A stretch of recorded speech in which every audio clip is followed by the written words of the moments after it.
স্বাগতম মোৰ ছাত্ৰ ছাত্ৰীসকল আজি ক্লাছ 8ৰ সায়েন্সৰ পাৰ্ট 1ৰ লেসন 6 বল আৰু চাপৰ কোৱেশ্চন আনসাৰখিনি কৰাই যাম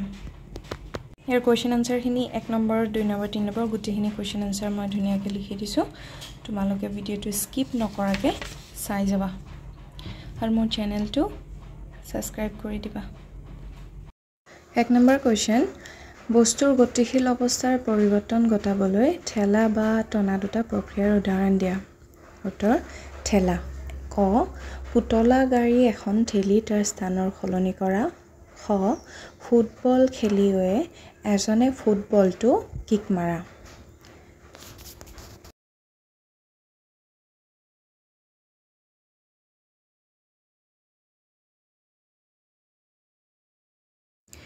টনা হৈছে ক কুৱাৰ পৰা পানী তোলা খ ড্ৰায়াৰ এটা খোলা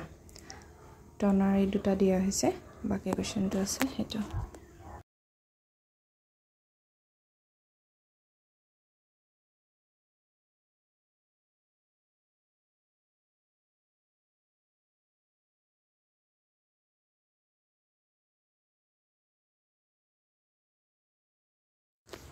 এতিয়া 2 নম্বৰ আছে যে বস্তুৰ আকৃতিৰ পৰিৱৰ্তন ঘটাবলৈ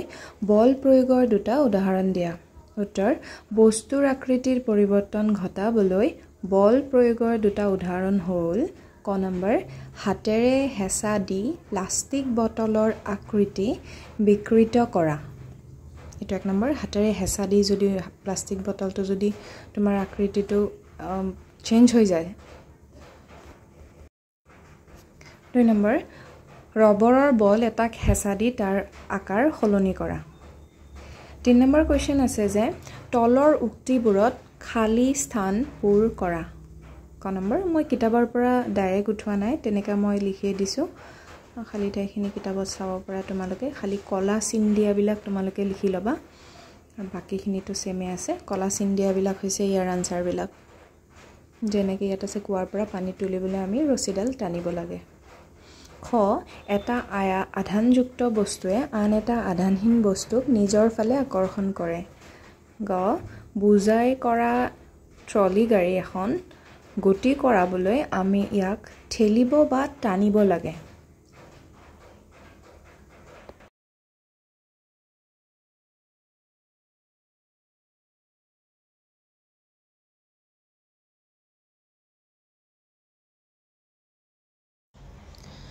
গ নম্বৰ এডাল চুম্বকৰ উত্তৰ মেৰুৱে আন এডাল চুম্বকৰ এজন ধনুধাৰীয়ে তেওঁৰ ধনুখন লক্ষ্যলৈ টুৱাই টানি ধৰে তেওঁ নিক্ষেপ কৰা কাৰ্ডপাত লক্ষ্যলৈ ধাৱমান হয় এই কথাখিনিৰ আধাৰত তলত লিখা শব্দসমূহ ব্যৱহাৰ কৰি তলৰ উক্তিসমূহৰ খালী ঠাইসমূহ পূৰণ কৰা এই কোৱেশ্চনটোৰ কিছুমান তলত শব্দ দিয়া আছে এই শব্দখিনিৰে খালী ঠাইবিলাক পূৰ কৰিব লাগিব মই তোমালোকৰ ডাইৰেক্ট কোৱেশ্চন দিয়া নাই ইয়াৰ পৰাই দেখাই দিছো শব্দকেইটা হৈছে পেশীয় স্পৰ্শ অস্পৰ্শ মধ্যকৰ্ষণ ঘৰ্ষণ আকৃতি আৰু আকৰ্ষণ এইকেইটা দি তোমালোকৰ তলৰ খালী ঠাইবিলাক পূৰ কৰিব দিছে কলা আঁচ দিয়া শব্দকেইটা হৈছে একেটাৰ খালী ঠাই তলত আঁচ দিয়া নাই কলা যোনটো ডাটকে আখৰবিলাক আছে এইখিনি হৈছে ইয়াৰ খালী ঠাই ক নম্বৰৰ খালী ঠাইত আছে আকৃতি মানে ধনুখন টানিবলৈ ধনুধাৰীয়ে বল প্ৰয়োগ কৰে যি ইয়াৰ আকৃতিৰ পৰিৱৰ্তন ঘটায় খ নম্বৰ আছে ধনুখন টানিবলৈ ধনুধাৰীয়ে প্ৰয়োগ কৰা বল পেশীয় বলৰ উদাহৰণ আৰু গ নম্বৰ কাৰডালৰ গতিশীল অৱস্থাৰ পৰিৱৰ্তন ঘটোৱা বলবিধ হৈছে স্পৰ্শ বলৰ উদাহৰণ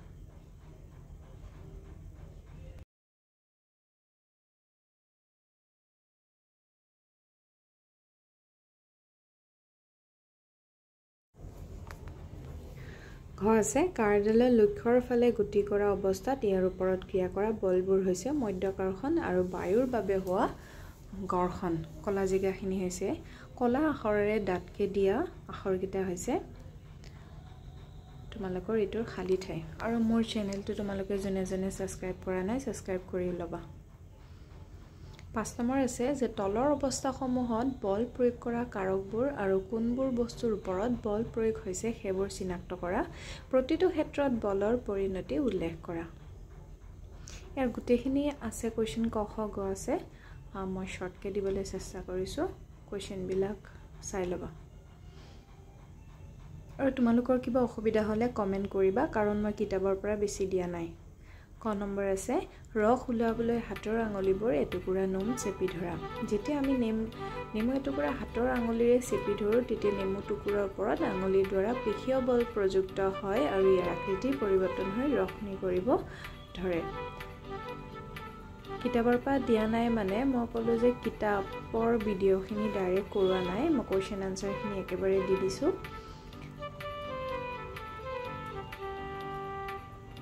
খ নম্বৰ আনসাৰ এটো গ নম্বৰ আনসাৰ বেৰৰ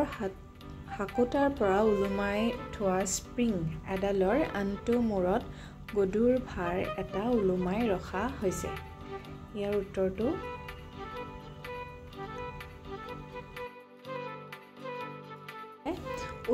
উত্তৰটো হৈছে যে উলুমাই থোৱা স্প্ৰিংডালৰ আনটো মূৰত গধুৰ ভৰ উলুমাই দিলে ভৰটোৰ ফলত স্প্ৰিংডালে এক নিম্নগামী বল মধ্যাকৰ্ষণ বল অনুভৱ কৰিব যাৰ ফলত স্প্ৰিংডাল সম্প্ৰসাৰিত হ'ব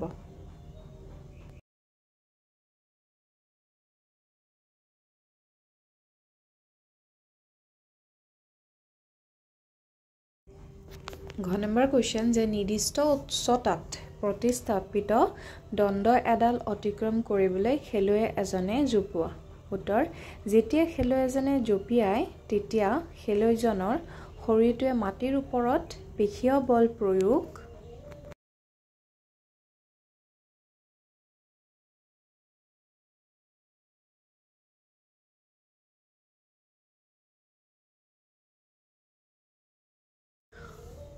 কৰে যিয়ে খেলুৱৈজনৰ জাপটোত উচ্চতা প্ৰদান কৰে ইয়াৰ ফলত খেলুৱৈয়ে জনে দণ্ডডাল অতিক্ৰম কৰে 6 নম্বৰ কোৱেশ্চন কমাৰে উত্তপ্ত লুৰ টুকুৰা হাতুৰিৰে পিটি সজলি তৈয়াৰ কৰে হাতুৰিৰে মৰিয়াওতে বলে কেনেকৈ লুৰ টুকুৰাৰ ওপৰত ক্ৰিয়া কৰে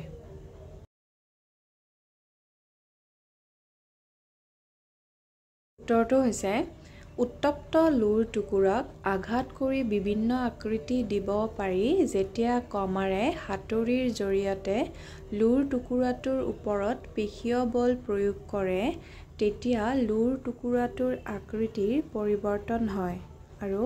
কমাৰে প্ৰয়োজন অনুসৰি তাক আকৃতি প্ৰদান কৰে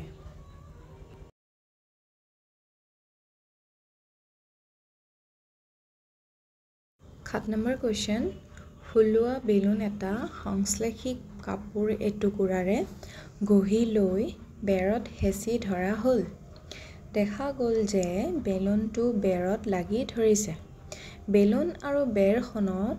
মাজৰ আকৰ্ষণত কি বলে ভূমিকা লৈছে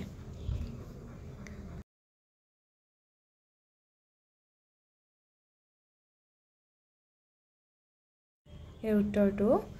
ফুলোৱা বেলুন এটা সংশ্লেষিক কাপোৰ এটুকুৰাৰে ঘহা হয় তেতিয়া ই স্থিতি বৈদ্যুতিক আধান লাভ কৰে অলপ স্পেলিং ভুল আছে তোমালোকে চাই লবা আধানযুক্ত বস্তুৱে আন আধানযুক্ত অথবা আধানহীন বস্তুৰ ওপৰত স্থিতি বৈদ্যুতিক বল প্ৰয়োগ কৰে সেয়েহে আধানযুক্ত বেলুনটো বেৰত হেঁচি ধৰিলে বেলুনটো আৰু বেৰখনৰ মাজৰ স্থিতি বৈদ্যুতিক বলে ক্ৰিয়া কৰে আৰু বেলুনটো বেৰখনত লাগি ধৰে 8 নম্বৰ কোৱেশ্চন মাটিৰ পৰা কিছু ওপৰত হাতেৰে দাঙি ধৰি থকা অৱস্থাত পানীপূৰ্ণ বাল্টি এটাত ক্ৰিয়াশীল বলবোৰ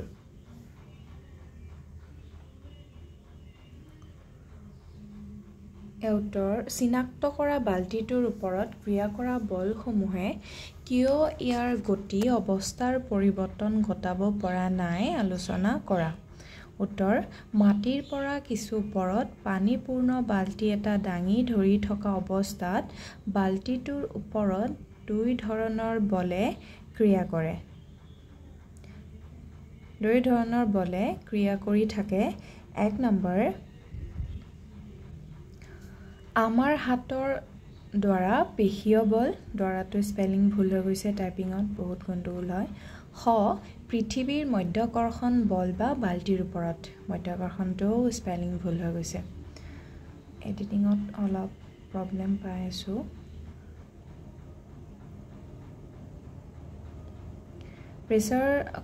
পিছত আছে যে বাল্টিটো যেতিয়া আমি দাঙি ৰাখোঁ তেতিয়া আমি বাল্টিটোৰ ওজনৰ সমান পেশীয় বল প্ৰয়োগ কৰোঁ। ফলত বাল্টিটোৰ ওজনৰ সমান বল প্ৰয়োগ হয় আৰু লম্ব বলৰ মান 0 হয়, 0টো স্পেলিং ভুল। ফলত বাল্টিটোৰ গতি অৱস্থাৰ কোনো পৰিৱৰ্তন নহয়। তোমালোকে মোৰ চেনেলটো ছাবস্ক্ৰাইব কৰি দিবা আৰু মই যিমান পাৰোঁ। 9 নম্বৰ কুৱেশ্যন আছে যে কক্ষপথত স্থাপনৰ বাবে ৰকেট এটা ওপৰলৈ নিক্ষেপ কৰা হৈছে। নিক্ষেপস্থলী এৰাৰ পাক মুহূৰ্ততে ৰকেটৰ ওপৰত ক্ৰিয়া কৰা বল দুবিধৰ নাম লিখা।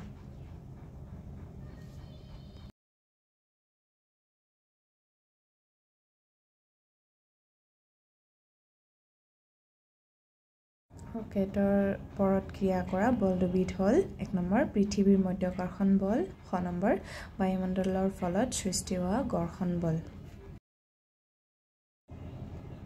তোমালোকে মোৰ চেনেলটো ছাবস্ক্ৰাইব কৰি দিবা আৰু এই বানান ভুলবিলাক মই আগলৈ যাতে নহয় ধ্যান ৰাখিম। Thank U.